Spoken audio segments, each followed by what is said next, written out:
Halo cuy, apa kabar? Semoga lu semua sehat ya. Lu tahu nggak? Kalau ilmu pengetahuan itu sangat luar biasa. Tanpa sains lu nggak akan bisa nonton video ini di HP atau laptop lu nih. Tapi di balik semua kemajuan itu, sains juga punya sisi gelap nih cuy. Kali ini gue udah rangkum daftar eksperimen ilmiah yang paling berbahaya di dunia. Beberapa dari eksperimen ini bahkan dilakukan tanpa mereka tahu apa dampak yang akan terjadi. Oke, biar lo nggak nunggu lama, kita langsung aja ke videonya. The Tsunami Bomb. Eksperimen rahasia yang dilakukan Selandia Baru pada tahun 1944 nih cuy. Bayangin saat dunia sedang dilanda perang dunia, Selandia Baru justru berperang dengan lautan. Seolah-olah lagi coba membangunkan Godzilla dari tidurnya tuh. Maksud gue supaya bisa menghancurkan Jepang cuy. Kedengarannya gila banget sih. Tapi tunggu dulu cuy. Faktanya militer Selandia Baru memang sedang mengerjakan sesuatu yang bener-bener edan nih. Tujuannya mengakhiri perang Pasifik lebih cepat. Saat itu sekutu tahu betul kalau Jepang nggak akan mudah menyerah. Sekeras apapun hidup mereka, pemerintah Jepang termasuk sang kaisar lebih milih melihat rakyatnya kelaparan daripada harus mengakui kekalahan. Padahal blokade laut sudah diberlakukan. Pasokan bahan perang ke Jepang pun nyaris putus total cuy. Tapi itu belum cukup. Bahkan pengendali air aja turun tangan nih cuy. Alternatif terakhir adalah invasi ke pulau utama Jepang yang bisa bikin jutaan orang tewas di kedua belah pihak. Selama 53 tahun, detail tentang Project Seal dirahasiakan rapat-rapat.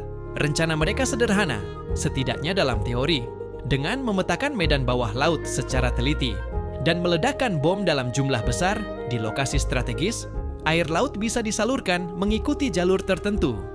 Ledakan-ledakan itu diharapkan membentuk rantai gelombang raksasa, menciptakan tsunami dari berbagai arah, dan menghantam Jepang sekaligus dari semua sisi.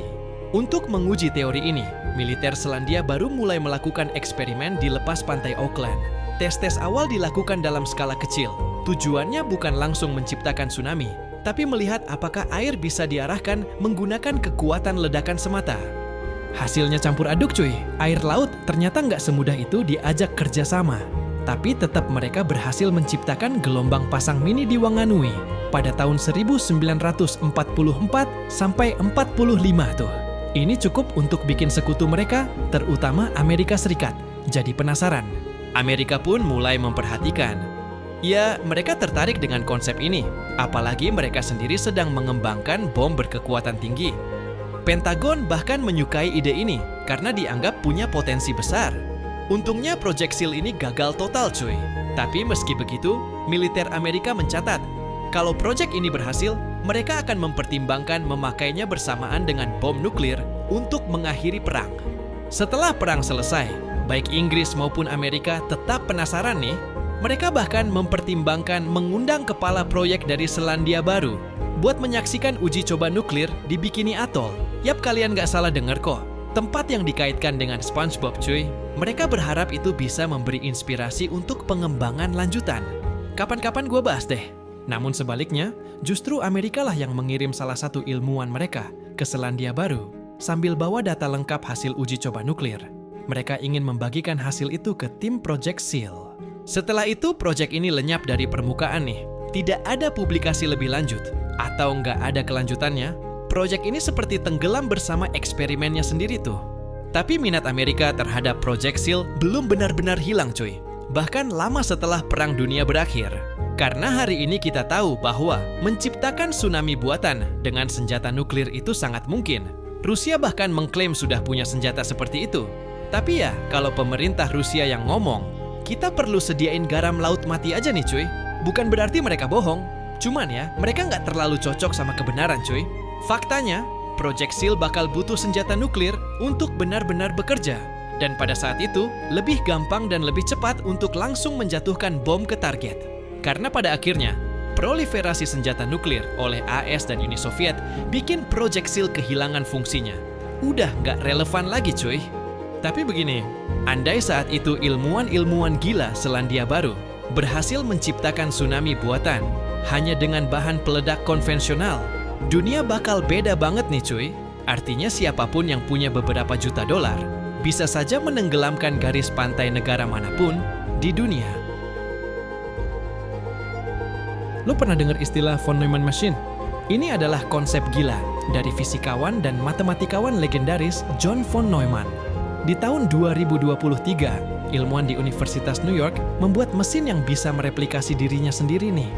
Bayangin aja cuy, sebuah perangkat kecil banget, bahkan bisa berukuran mikroskopis yang punya satu tujuan nih, yaitu membuat salinan dirinya. Lalu salinan itu bikin salinan lagi dan seterusnya cuy, tanpa henti. Nah sekarang coba lu pikirin, skenario ini cuy. Gimana kalau mesin itu bukan dikirim ke luar angkasa buat menjelajahi planet, tapi malah ada di dalam tubuh manusia?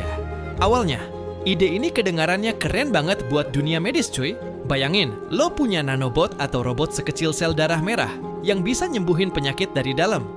Lo kena kanker? Nanobot itu bisa nyasar langsung ke sel kanker, membunuhnya satu persatu tanpa merusak sel sehat. Lo kena infeksi, mereka juga bisa nyerang bakteri atau virus kayak pasukan tentara mikroskopis yang nggak pernah capek. Bahkan secara teori, nanobot ini bisa memperbaiki organ tubuh yang rusak, meregenerasi jaringan, atau bikin tubuh lo awet muda cuy. Misalnya lo lagi olahraga terus tulang lo patah, nah si nanobot ini langsung bekerja dan meregenerasi tulang lo nih cuy. Gimana? Lo tertarik nggak tuh? Kalau di sini kita mesti ke Cimande dulu, baru sembuh cuy. Tapi masalahnya sifat von Neumann machine ini adalah dia selalu ingin berkembang biak cuy. Dia nggak akan berhenti kecuali ada yang memerintahkannya. Dan lu tahu kan, di dunia nyata sistem yang bisa berkembang biak itu rawan banget cuy. Bisa lepas kendali. Kebayang nggak kalau suatu hari ada glitch atau bug di programnya? Misalnya nanobot itu mulai menganggap sel sehat di tubuh lo sebagai bahan baku untuk memperbanyak diri. Mereka mulai memakan jaringan lo, mengubahnya jadi komponen baru untuk membuat salinan mereka sendiri. Dalam hitungan jam atau hari aja, tubuh lo bisa dipenuhi miliaran mesin mikroskopis yang sibuk membangun pabrik baru di setiap organ nih cuy. Dan yang paling serem, lo nggak akan langsung sadar nih. Awalnya lo cuman merasa sedikit lelah, kulit agak pucat, atau berat badan turun. Tapi itu bukan karena penyakit biasa. Itu karena tubuh lo secara perlahan sedang dibongkar dari dalam cuy. Tulang, otot, bahkan otak lo semua sedang direkayasa ulang jadi mesin. Ini bukan cuma teori konspirasi murahan ya. Beberapa ilmuwan bahkan udah mikirin kemungkinan ini karena konsep self-replicating machine beneran ada di buku teks sains sampai sekarang. Teknologi kita memang belum cukup canggih untuk bikin versi mikroskopis yang bisa hidup di tubuh manusia. Tapi perkembangan nanoteknologi tiap tahun makin cepat cuy. Dalam skenario paling gelap, von Neumann machine di tubuh manusia bisa menular. Mungkin mereka bisa berpindah lewat darah, cairan tubuh, atau bahkan udara kalau mereka cukup kecil untuk keluar lewat pernapasan. Bayangin satu orang terinfeksi, lalu tanpa sadar menyebarkannya ke orang lain. Dalam waktu singkat, kota lo bukan cuma sakit, tapi perlahan berubah jadi koloni mesin hidup nih. Ngeri cuy. Pertanyaannya adalah, kalau suatu hari mesin ini benar-benar ada di tubuh manusia, siapa yang bakal pegang kendalinya? Dokter, perusahaan teknologi, atau malah pihak militer yang ngelihat potensi mesin ini sebagai senjata biologis generasi baru. Dan kalau mesin itu udah masuk ke tubuh lo, gimana cara lo ngehentikannya sebelum lo bukan lagi manusia, tapi cuma jadi cangkang dari miliaran mesin kecil yang nggak pernah tidur? Entah karena kesalahan kode, mutasi algoritma, atau yang lebih menyeramkan sabotase dari pihak tertentu, mesin ini mulai menganggap semua sel tubuh manusia sebagai bahan baku untuk berkembang biak. Dan begitu satu tubuh penuh oleh mereka, mesin ini keluar mencari inang baru cuy. Dalam waktu kurang dari sebulan, batas antara biologi dan mesin hilang. Kota, hutan, bahkan lautan mulai terkontaminasi nih. Jutaan orang menghilang tanpa jejak. Bukan karena mati tapi karena tubuh mereka direkayasa ulang jadi sesuatu yang bukan manusia lagi. Dunia sekarang cuma punya dua pilihan, menghancurkan seluruh planet untuk memutus rantai replikasi ini, atau menunggu sampai semua yang kita kenal berubah. Jadi bagian dari koloni mesin yang gak pernah tidur.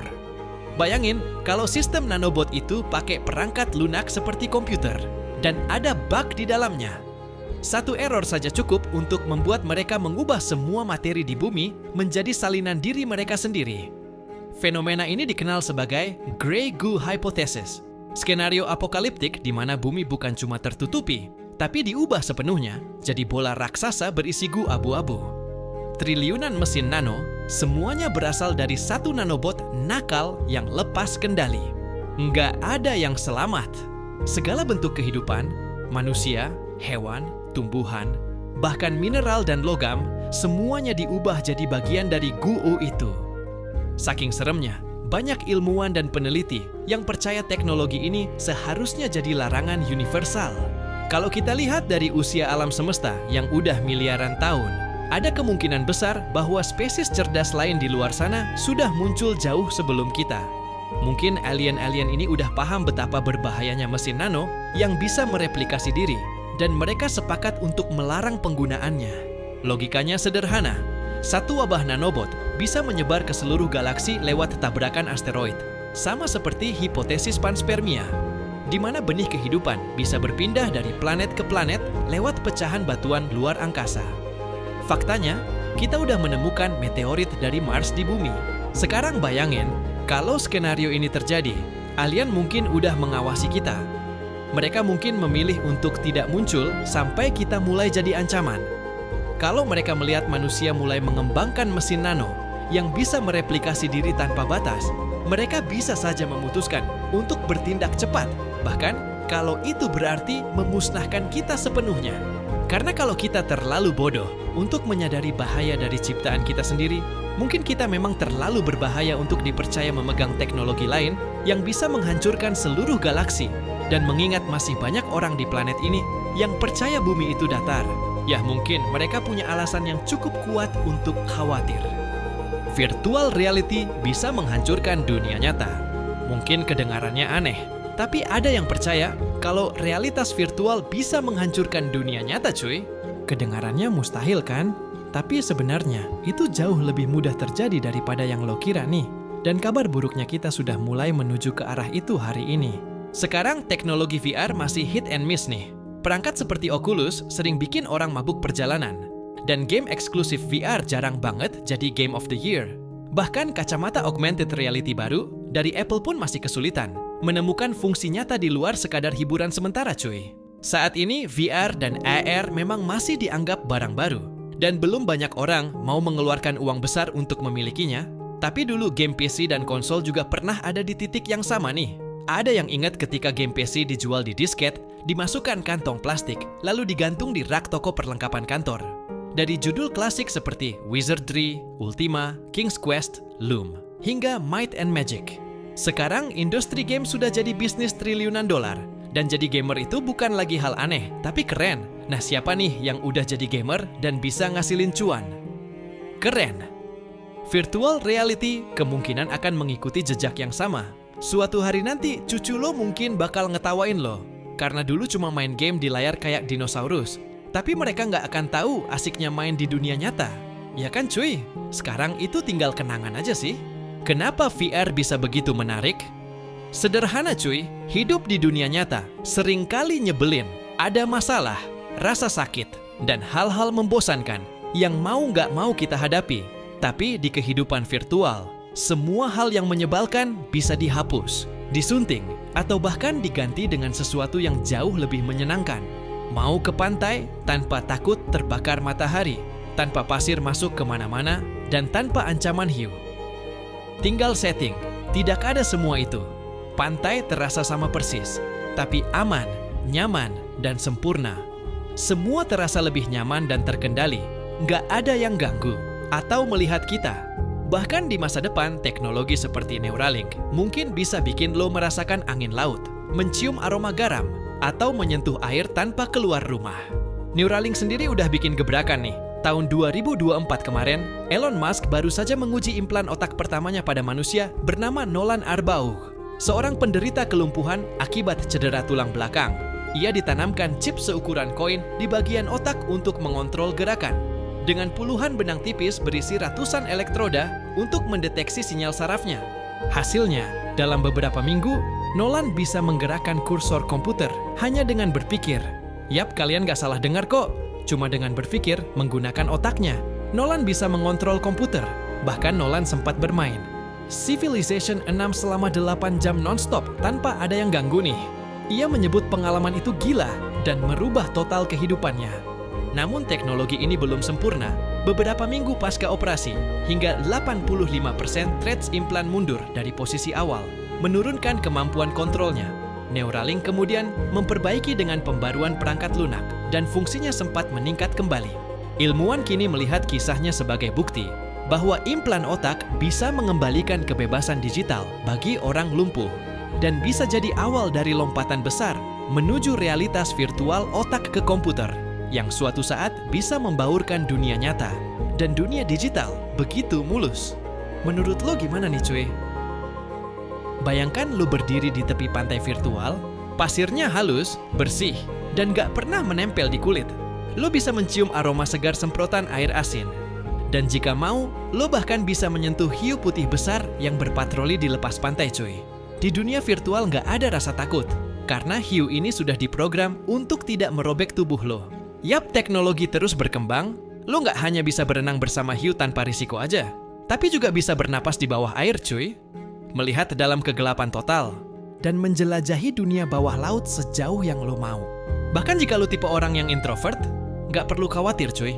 Dengan paket DLC Premium, lo bisa menciptakan pasangan berbasis AI begitu realistis hingga tak bisa dibedakan dari manusia yang akan menemani setiap petualangan lo selama lo tetap terhubung. Namun disinilah inti masalahnya cuy. Jika lo memiliki kehidupan sempurna hanya dengan sekali klik, ngapain repot-repot balik ke dunia nyata? Beberapa orang mungkin lebih memilih bangun jam 7 pagi, berjuang 1 jam di kemacetan, bekerja, lembur, lalu terjebak lagi di kemacetan, dan satu keadaan darurat medis. Sementara di dunia digital kita semua adalah pahlawan, membunuh naga. Berkencan dengan Joel Miller dari The Last of Us karena vibes kebapakannya, atau Trish Merigold dari The Witcher karena dia definisi materi istri sejati. Faktanya, generasi muda kini semakin mendambakan pelarian ke dunia digital cuy. Tak heran Minecraft menjadi game terlaris sepanjang masa. Kenapa harus menghabiskan waktu di dunia nyata yang membosankan? Namun situasi ini punya sisi gelap nih. Beberapa ilmuwan yang mempelajari kemungkinan kehidupan alien. Meski semesta berumur 13 miliar tahun dan penuh planet layak huni, kita tak menemukan jejak peradaban asing. Logikanya sederhana. Jika sebuah peradaban muncul jutaan tahun sebelum kita, mereka seharusnya sudah menjajah galaksi nih. Namun langit malam sunyi. Para ilmuwan berspekulasi bahwa mungkin standar hidup meningkat, orang menunda punya anak demi menjaga kualitas hidup, biaya hidup melambung, sementara upah stagnan sejak 1970-an. Bahkan menduga bahwa realitas virtual bisa menjadi salah satu penyebab peristiwa saringan besar atau Great Filter Event. Tingkat kelahiran pun anjlok, perkembangan sosial terhenti, dan mereka pun punah sebelum sempat keluar dari planet asal. Di titik tertentu, teknologi termasuk realitas virtual menjadi begitu memikat hingga peradaban memilih untuk hidup sepenuhnya di dunia digital. Kedengarannya berlebihan. Inilah skenario Wandering Dreamers, peradaban yang tubuh biologisnya disimpan di dalam struktur raksasa atau di dalam asteroid yang mengorbit bintang, sementara kesadaran mereka hidup abadi di dunia digital. Lihat saja dunia saat ini. Banyak negara maju sedang mengalami penurunan angka kelahiran yang mengkhawatirkan. Jepang, Korea Selatan, hingga Cina, yang bahkan masih menanggung dampak kebijakan satu anak di masa lalu. Bagi banyak orang, keputusan ini menjadi sederhana, menikmati hidup sendiri di dunia digital daripada menanggung beban membesarkan anak. Dan disinilah masalahnya, semakin canggih realitas virtual, semakin sedikit alasan bagi orang untuk kembali ke dunia nyata cuy. Dan jujur saja, melihat dunia nyata seperti sekarang, mungkin kita tak bisa sepenuhnya menyalahkan mereka. Negara-negara akan mencoba mengisi kekosongan tenaga kerja dengan kecerdasan buatan dan robotika. Tapi cepat atau lambat, manusia mungkin memilih menyerahkan seluruh pengelolaan planet kepada mesin. The green energy, energi hijau dan bahaya yang tak terduga. Tenang, kita nggak bakal ngomong kalau kincir angin itu bikin kanker atau jadi penyebab kiamat burung. Tapi demi mengejar energi hijau, manusia pernah mendorong batas ilmu pengetahuan sampai nyaris mengubah dunia jadi gurun nih. Ceritanya dimulai di tahun 1990-an. Saat itu ekonomi global lagi booming. NATO baru saja mencatat sejarah dengan memaksa Uni Soviet bertekuk lutut. Dunia seperti aman dari ancaman besar. Tapi Jerman punya masalah sendiri. Bukan cuma karena ilmuwan mereka sudah memprediksi krisis iklim seperti yang kita hadapi sekarang, tapi juga karena mereka punya gunungan limbah kayu dari penebangan komersial dan pertanian cuy. Saking banyaknya mereka harus cari solusi. Lalu muncullah ide cemerlang dari insinyur bio Jerman. Kenapa nggak kita ubah limbah kayu ini jadi etanol? Etanol ini bisa jadi bahan bakar bersih, ramah lingkungan, mengurangi emisi karbon, dan tentu saja menghasilkan keuntungan. Untuk mewujudkan ide ini, mereka mengandalkan bakteri kecil bernama Klebsiella. Namun biasanya bakteri ini terkenal jahat, bisa menyebabkan pneumonia, meningitis, dan infeksi saluran kemih cuy. Tapi lewat rekayasa genetika, ilmuwan mengubahnya jadi pahlawan. Strain baru Klebsiella ini punya nafsu makan luar biasa terhadap limbah pertanian. Sebagai gantinya, mereka menghasilkan etanol, sisa limbahnya pun bisa langsung dikembalikan ke tanah sebagai pupuk. Murah, efektif, dan ramah lingkungan. Kombinasi yang sempurna, setidaknya di atas kertas. Sebelum diluncurkan ke pasar, bakteri ini diuji oleh Oregon State University nih. Awalnya hasilnya kelihatan menjanjikan. Tanaman yang ditanam di tanah bekas olahan tumbuh subur cuy. Sampai tiba-tiba semuanya mati tak lama. Setelah bertunas, benih baru. Yang ditanam pun ikut mati, sama seperti pendahulunya. Para peneliti mulai curiga dan memeriksa tanahnya. Hasilnya bikin ngeri nih. Bakteri Klebsiella yang direkayasa ini mengungguli semua mikroorganisme tanah asli, termasuk jamur khusus bernama mycorrhizae. Jamur yang membantu akar tanaman menyerap nutrisi. Akibatnya tanaman kelaparan cuy. Mereka tidak bisa menyerap nutrisi yang cukup untuk hidup. Lebih parah lagi, bakteri ini ternyata sangat tahan terhadap lingkungan dan bisa bertahan di tanah dalam waktu yang sangat lama nih. Masalahnya, ketika bakteri Klebsiella yang direkayasa ilmuwan Jerman masuk ke tanah, mereka membunuh mycorrhizae secara massal. Akibatnya tanaman seperti terputus dari jalur suplai makanannya sendiri. Nggak peduli tanahnya subur atau penuh pupuk, tanaman tetap kelaparan dan akhirnya mati. Itu artinya, kalau bakteri ini lolos ke alam liar, kita bisa kehilangan produktivitas tanaman untuk waktu yang sangat lama nih cuy. Bahkan permanen di beberapa wilayah. Satu saja kebocoran dari laboratorium, bakteri ini bisa menyebar ke seluruh dunia cuy. Dan dalam hitungan tahun, semua tanaman di bumi bisa punah. Untungnya Badan Perlindungan Lingkungan turun tangan nih, mereka memastikan bakteri ini tidak pernah dilepas ke pasar. Sejak itu, insinyur bio Jerman cuma diizinkan mengerjakan hal-hal aman seperti membuat pretzel yang lebih lezat. Tapi kisahnya nggak berhenti di situ cuy. Upaya rekayasa bio masih berlanjut sampai sekarang. Tanaman hasil rekayasa genetika memang ada di mana-mana dan sejauh ini aman. Tapi ilmuwan juga masih mencoba mengutak-atik mikroorganisme demi kepentingan manusia. Tekanan dari investor membuat mereka bekerja cepat dan yang dibutuhkan hanyalah satu kesalahan kecil untuk memicu bencana global buatan manusia. Usaha beralih ke energi ramah lingkungan memang kelihatannya mulia, tapi skala penerapannya bisa mengguncang banyak sektor di dunia cuy. Begitu tren ini meluas, negara-negara berlomba-lomba mengembangkan teknologi baru, memaksa industri lama beradaptasi atau gulung tikar. Singkatnya, niat untuk menyelamatkan planet memang ada, tapi langkah menuju ke sana tidak selalu bersih dari masalah. Dubai tenggelam dalam hujan, dan banyak yang percaya hal ini adalah akibat ulah manusia. Kota yang biasanya menjadi permata mahkota di tengah gurun, dibangun di atas punggung tenaga kerja yang sering disebut sebagai budak modern, hanya menerima curah hujan sekitar 3,9 inci per tahun. Sesekali memang terjadi hujan ekstrem, namun seiring bertambahnya populasi dan ambisi untuk menarik lebih banyak penduduk, Uni Emirat Arab mulai memanfaatkan teknologi penyemayan awan untuk meningkatkan curah hujan. Hasilnya mengejutkan. Dalam satu periode 24 jam, hampir 1 kaki hujan turun, lebih dari 3 kali lipat rata-rata tahunan. Teori yang beredar menyebutkan bahwa penyemayan awan adalah penyebabnya. Apalagi pesawat penyemayan baru saja beroperasi 2 hari sebelum badai terjadi. Meski begitu, banyak pihak meyakini teknologi tersebut hanya berperan kecil. Dan badai yang melanda Dubai pada dasarnya merupakan fenomena cuaca yang aneh namun diperparah oleh aktivitas manusia. Dibantu oleh manusia dengan cara lain, pemanasan global. Saat ini sudah jelas bahwa pemanasan global itu nyata.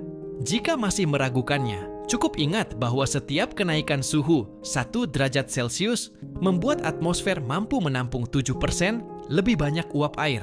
Dalam skala badai, itu berarti triliunan galon tambahan, angka yang sangat signifikan. Dunia kini mulai merasakan dampaknya. Rekor banjir datang silih berganti, menyusul rekor kebakaran hutan tahun demi tahun, Dan tren ini diperkirakan akan semakin parah. Seorang ilmuwan yang dahulu menemukan lubang ozon pada abad lalu pernah mengatakan, "Setelah pensiun, saya bisa mengatakannya sekarang kita sudah kacau." Umat manusia tampaknya mau melakukan segala cara untuk mengurangi efek pemanasan global, kecuali, tentu saja, berhenti melakukan hal-hal yang menyebabkannya. Inilah yang dikenal sebagai geoengineering. Contohnya, penyemaian awan sudah digunakan di berbagai belahan dunia, dari Amerika Serikat, UEA, hingga India. Teknik ini sebenarnya sudah ada selama beberapa dekade. Metode yang paling umum adalah menggunakan pesawat untuk menyebarkan bahan yang berfungsi sebagai inti kondensasi, sehingga uap air bisa membentuk hujan atau salju buatan. Kedengarannya seperti ide brilian. Hujan sesuai permintaan, tapi mengutak-atik ritme alami planet tidak pernah tanpa risiko. Masalah pertama datang dari bahan penyemaian itu sendiri. Memang ada peralihan ke zat yang lebih ramah seperti garam. Namun perak iodida yang sangat beracun masih populer. Saat disebar luas, bahan kimia ini relatif aman bagi manusia atau hewan, tapi bisa menjadi masalah jika terkonsentrasi akibat limpasan air. Studi Badan Perlindungan Lingkungan Amerika menunjukkan dampak lingkungan yang minim di wilayah Amerika Serikat. Tapi kondisi geografis dunia tidak sama. Di tempat seperti Dubai, konsentrasi bahan penyemaian berpotensi meningkat seiring waktu, apalagi jika air limpasan terkumpul di wilayah yang sempit. Selain itu, ada efek terhadap siklus air alami. Hujan buatan yang jatuh di satu wilayah, berarti kelembapan itu tidak akan turun di tempat lain. Kadang sulit diprediksi di mana hujan yang dicuri ini akhirnya akan jatuh. Dengan meningkatnya kekeringan akibat pemanasan global, ketegangan antar negara pun memanas.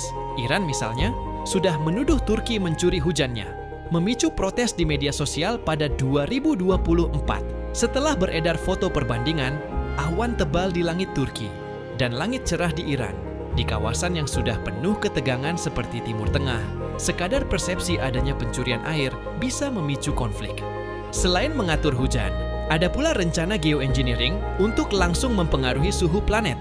Salah satunya, membangun peneduh raksasa di luar angkasa untuk mengurangi sinar matahari yang sampai ke bumi. Secara teori, bahan yang tersedia di tata surya cukup untuk membuatnya. Dan secara teknologi, proyek ini bisa rampung dalam 50 tahun. Namun, risikonya besar. Jika posisinya terlalu dekat, peneduh ini akan menutupi bumi secara tidak merata, menciptakan titik panas di tepinya. Jika desainnya salah, ia bisa menjadi proyek sia-sia yang nyaris tak berpengaruh, atau malah menyaring terlalu banyak cahaya dan memicu zaman es baru. Risiko ini memang kecil, tapi tidak pernah nol. Ada pula ide-ide yang lebih ekstrim, termasuk menjatuhkan asteroid es besar ke lautan untuk mendinginkan bumi. Kedengarannya seperti plot film fiksi ilmiah, tapi gagasan ini pernah benar-benar diajukan. Dan di antara semua eksperimen ini, selalu ada kemungkinan satu kesalahan kecil justru membawa kita lebih dekat pada bencana. Ya, begitulah cerita gila dari eksperimen yang nyaris mengubah dunia ini, cuy. Dari ide-ide yang kelihatan visioner, sampai yang benar-benar bikin merinding. Semuanya ninggalin pelajaran kalau batas antara kemajuan dan kehancuran itu tipis banget. Jadi, menurut lo eksperimen kayak gini tuh layak dilanjutkan nggak? Atau sebaiknya dikubur selamanya? Tulis pendapat lo di kolom komentar, cuy. Kalau lo suka sama cerita-cerita kayak gini, jangan lupa tekan tombol like, subscribe, dan nyalain lonceng notifikasinya ya. Biar gue lebih semangat lagi buat sharing ilmu pengetahuan bareng lo, cuy. See you in the next video.